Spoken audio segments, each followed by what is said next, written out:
ஓம் நம சிவாய. நம்ம வருஷத்தோட கடைசி பிரதோஷம் மகா பிரதோஷமா அமைஞ்சிச்சு. அந்த மகா பிரதோஷத்துக்கு நீங்க எல்லாரும் கோயிலுக்கு போய் சிவன் கிட்ட நிறைய வரங்களை வேண்டி வாங்கிருப்பீங்க அப்படின்னு எனக்கு தெரியும். சோ அதே மாதிரி இந்த வருஷத்தோட முதல் பிரதோஷமும் மகா பிரதோஷமாவே வந்திருக்கு. இது ரொம்ப பெரிய சிறப்புன்னு கூட சொல்லலாம். ஏன்னா அந்த பிரதோஷம்னாலே சிவன் ரொம்ப சந்தோஷமான இருக்கிற ஒரு நிலை.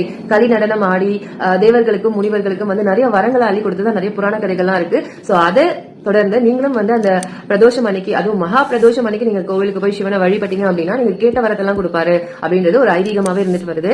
இந்த மகா பிரதோஷம் அன்னைக்கு நம்ம நல்லம்பாக்கம் சிவன் கோவில்ல மலை மேல இருக்க லிங்கேஸ்வரருக்கும் மலைக்கு அடிவாரத்தில் இருக்க லிங்கேஸ்வரருக்கும் சிறப்பு அபிஷேகங்களும் சிறப்பு தீபாராதனைகளும் நடைபெற போகிறது. அன்னதானமும் நடைபெற போகிறது. சோ நீங்க எல்லாருமே மறக்காம கலந்துக்கோங்க. சனிக்கிழமை இந்த மகா பிரதோஷம் அன்னைக்கு காலையில இருந்து விரதம் இருந்து அதுக்கப்புறம் சாயந்தரம் கோவிலுக்கு போய் இந்த பூஜையில கலந்துக்கிறது மூலமா நமக்கு என்னென்ன பலன்கள் கிடைக்கும் அப்படின்னா தடை நீங்கும், குழந்தை பாக்கியம் கிடைக்கும், கஷ்டங்கள்லாம் நம்மள விட்டு ஓடியே போயிடும், நோய் நொடிகள் இருந்தாலும் விடுதலை கிடைச்சிடும், அதுக்கப்புறம் சகல காரியங்களும் கைகூடும் அப்படின்னு சொல்றாங்க.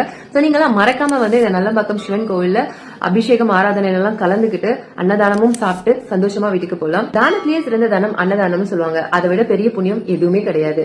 சோ அந்த அன்னதானம் நீங்க வழங்கணும் அப்படின்னு நினைச்சாலோ இல்ல நீங்க இந்த ஜீவராசிகளுக்கு, அதாவது மாடு, பைரவரோட வாகனமான நாய், இவங்களுக்கெல்லாம் ஏதாவது உணவு வழங்கணும் அப்படின்னு நினைச்சாலோ நீங்க கண்டிப்பா நன்கொடை கொடுக்கலாம். அது மாதிரி கோவிலோட பராமரிப்புக்கும் உங்களோட கான்ட்ரிபியூஷன் இருக்கணும் அப்படின்னு நீங்க நினைச்சீங்க அப்படின்னா மறக்காம நீங்க தொடர்பு கொள்ளலாம். நேர்லயும் கோவில பார்த்து கோவிலோட நிர்வாகியை பார்த்து நீங்க பேசலாம். இல்ல போன் பண்ணியும் நீங்க கான்டாக்ட் பண்ணி இந்த நன்கொடையை நீங்க கொடுக்கலாம். உங்களோட கான்ட்ரிபியூஷனும் கண்டிப்பா கடவுள்கிட்ட போய் சேரும்.